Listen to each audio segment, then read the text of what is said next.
warahmatullahi wabarakatuh. Kami dari tim Nakes Kota Tebing Tinggi akan memperagakan penggunaan rep kit untuk menangani pasien. Di sini kita tahu sendiri bahwa rep kit itu adalah suatu alat untuk mengumpulkan barang bukti. Nah, di sini alat-alat yang perlu disiapkan yang pertama yaitu ada dia amplop besar 4, kemudian amplop kecilnya 8, jadi berjumlah 12. Kemudian ada handscoon, kemudian ada pot urin, penampung urin. Selanjutnya ada plastik prekat dia, kemudian lidi yang sudah dilalu dengan kapas. Kemudian tata cara pengumpulan dan pemeriksaan si korban. Nah, di sini ada 12 amplop. Yang amplop yang pertama isinya adalah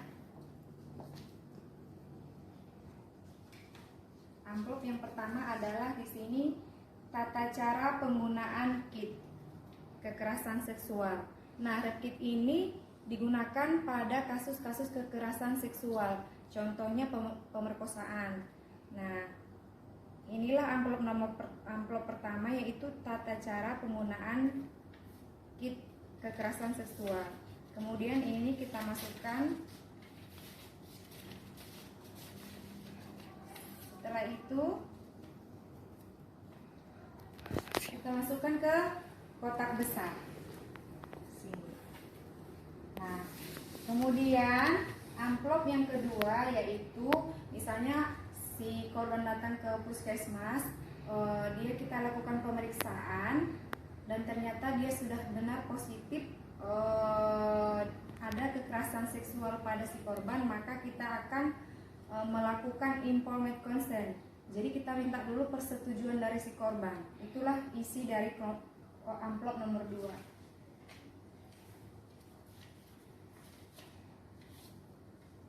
Amplop nomor 2 ialah berisi informed consent.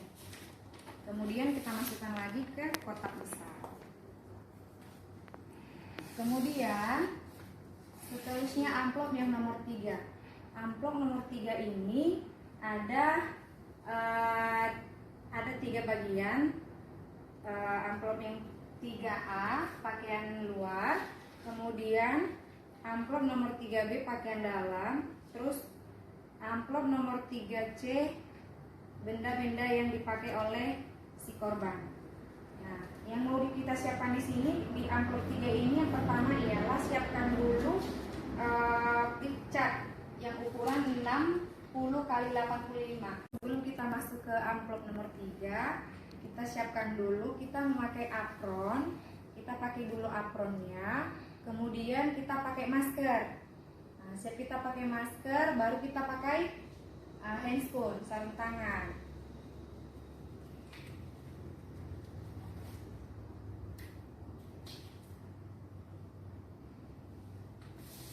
Nah, setelah kita memakai handscoon,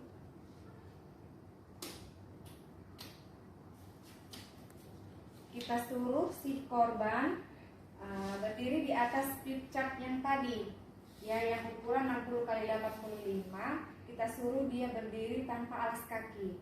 Kemudian kita suruh pasien untuk melepaskan pakaian luarnya dari atas sampai bawah. Setelah dia membuka semua pakaian luarnya, baru nanti kita masuk ke amplop 3B. Amplop 3B ini berisi pakaian dalam si korban. Jadi pakaian dalamnya itu kita suruh si pasien membuka pakaian dalamnya, kemudian kita masukkan ke amplop 3B. Nah, kemudian kita siap ini 3B ini kita masukkan ke kotak besar. Nah, selanjutnya 3C. 3C itu berisi benda asing yang dipakai oleh si korban. Misalnya jam tangan, kemudian perhiasan, anting, bola Kemudian kita masukkan supaya ini gunanya nanti pada saat dilakukan pemeriksaan lebih lanjut, tahu DNA-nya si pelaku dari benda-benda asing yang dipakai oleh si korban. Kemudian kita masukkan lagi 3C, amplop 3C ini ke kotak besar. Dapat bekas perma tadi, kita sebelum kita masukkan ke amplop, kita labelin dulu. Misalnya ini paha sebelah kanan tadi ya, sebelah kanan kita dapat, kita catat, terus dimasukkan ke amplop. Selain ini di amplop 4 ada juga kita nanti mengambil kuku si korban ya. Kuku si korban ini kita korek sedikit karena kan pada saat dia misalnya diperkosa pasti ada si korban mencakar si pelaku. Nah, di sini kita korekkan sedikit, kemudian masukkan ke plastik. Ini juga sebelum dimasukkan ke plastik kita labelin juga kuku sebelah kiri. Nah, kita masukkan ke plastik. Kemudian ini semua kita masukkan dia di amplop juga yang tadi, lalu dimasukkan ke kotak besar ya. Kemudian amplop yang nomor 5 itu berisi sisiran rambut si kelamin korban. Jadi kita ganti lip cat yang baru, kemudian kita letakkan di bawah. Nah, seperti ini. Nah, kita suruh pasien itu pindah dari lip cat yang pertama ke lip cat yang kedua. Setelah di sini dia berdiri, kemudian kita sisir rambut kemaluannya. Kita letakkan, kita masukkan nanti ke amplop ya. Misalnya seperti ini kan. Kita sisir rambut kemaluannya, pastikan nanti ada sisa-sisa yang ada ya bulu kemaluannya itu kita masukkan ke amplop. Kemudian dan sisa serpihan dari tubuh si korban itu, lip catnya ini juga dibalut, semua dimasukkan ke amplop kecil yang nomor 5. Ini kan nanti serpihannya itu terus dibalut.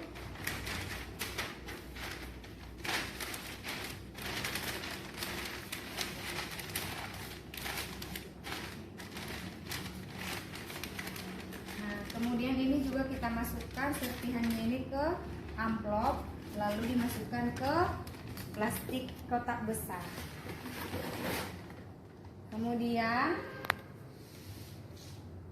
Kemudian masuk ke amplop yang nomor 6. Di amplop nomor 6 ini berisi dari rambut si kemaluan si korban. Kita boleh kita guntingkan sedikit, kemudian dimasukkan ke amplop yang nomor 6. Kita masukkan rambut yang sudah kita gunting, rambut kemaluan yang kita sudah gunting, masukkan ke amplop, kemudian kita masukkan ke kotak besar. Baik, selanjutnya amplop yang ke-7. Di sini berisi nanti hasil swab dan ulasan vagina korban. Jadi tadi setelah amplop yang nomor 7, kita suruh pasien si korban tadi dia berbaring secara litotomi, secara mengangkat supaya kita bisa mengambil swab ulasan vaginanya. Setelah si pasien kita suruh litotomi, kemudian kita ambil lidi kapas, kita swab, misalnya seperti ini ya, kita swab si vagina si korban. Nah, cara men-swabnya, pules dari bagian luarnya dulu, diputar secara menyeluruh, kemudian hasilnya. Kemudian setelah kita pules tadi cairan di vagina si korban, kemudian kita pules ke objek gelas. Kita pules ke sini. Setelah itu kita labelin di sini. Kita kasih keterangan hasil pulesan cairan luar si vagina korban. Setelah kita swab bagian luar vagina si korban, kita swab lagi bagian dalam vagina si korban. Sebelumnya kita masukkan dulu cairan NaCl, 10 cc ke vagina si korban. Kemudian kita swab lagi bagian dalamnya. Kita swab lagi bagian dalamnya secara memutar, masukkan ke dalam sedikit, diputar juga. Nah, ini dipules lagi ke objek kaca tadi. Ini objek kacanya kita pules sedikit cairannya. Setelah itu kita kasih label juga. Kita kasih keterangan bahwa ini hasil swab vagina bagian dalam. Kemudian masukkan lagi ke amplop yang nomor 7.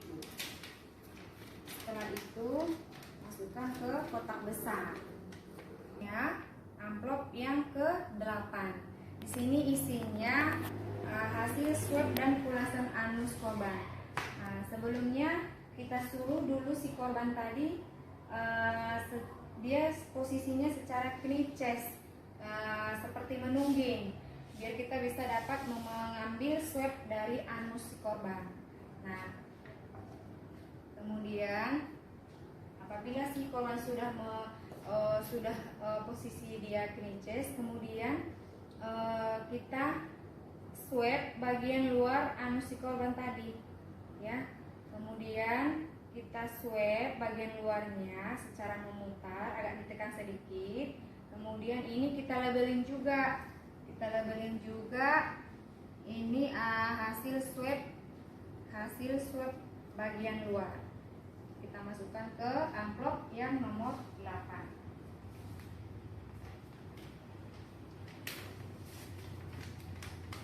Begitu juga kita ambil lagi swab bagian dalam anus, kita kasih label juga hasil swab bagian dalam anus korban. Kita masukkan tadi ke amplop yang nomor 8. Kita masukkan lagi ke kotak besar. Oke, selanjutnya amplop yang nomor 9 berisi swab dan pulasan mukosa pipi si korban. Sebelumnya kita suruh dulu korban itu memakai celana dalamnya. Kemudian kita suruh duduk. Kemudian korban setelah dia duduk, kita berdiri. Kita ambil swab di mukosa pipi dan bagian dalamnya, kita masukkan. Kemudian kita putar ke atas lalu ke bawah, kita ambil, lalu kita masukkan kita taruh di gelas kaca juga, ya. Hasilnya kita olesin di gelas kaca. Kemudian kita kasih juga labelnya hasil swab mukosa bagian dalam pipi korban. Kita masukkan ke amplop nomor 9. Setelah kita masukkan lagi ke kotak besar.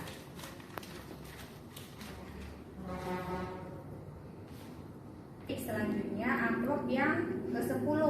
Ini berisi dari kita cabut nanti rambut si korban, kemudian kita masukkan lagi ke amplop.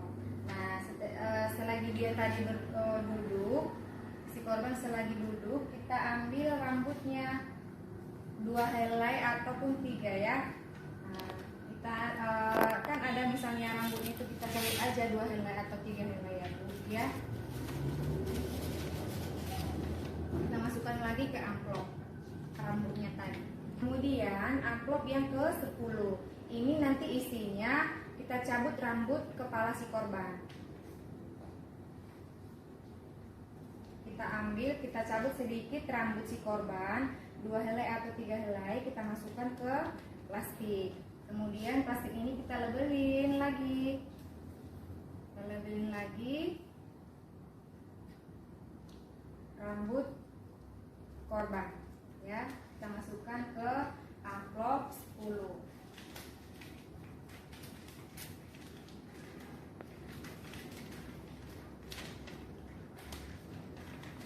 Itu kita masukkan lagi ke kotak besar.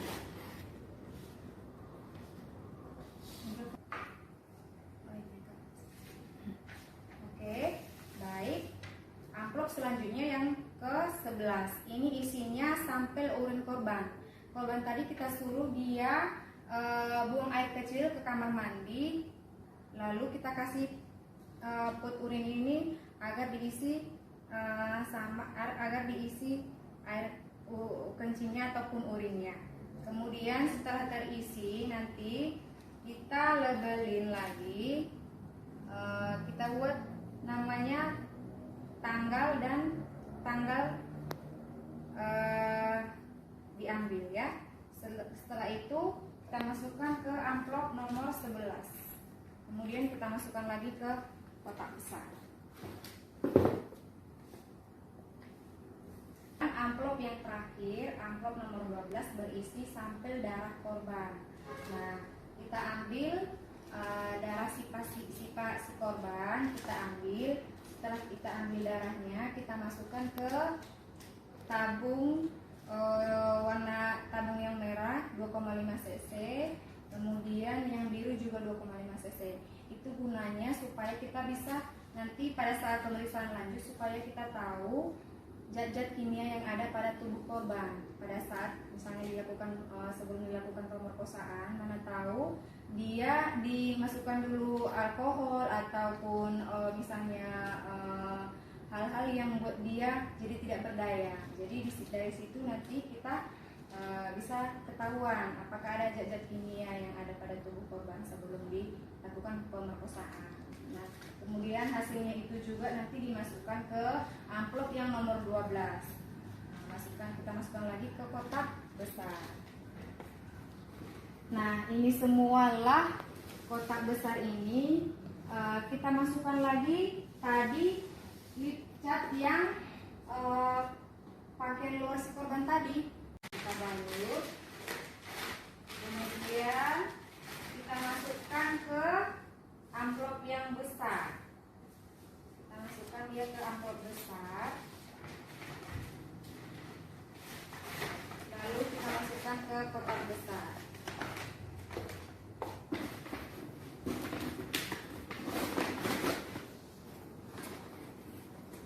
Nah, inilah semua alat bukti yang akan kita serahkan ke pihak kepolisian.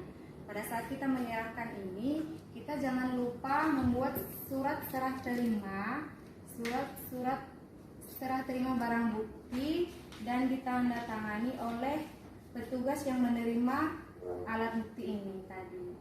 Nah, kemudian sekianlah praktek dari penggunaan rapid dari kami.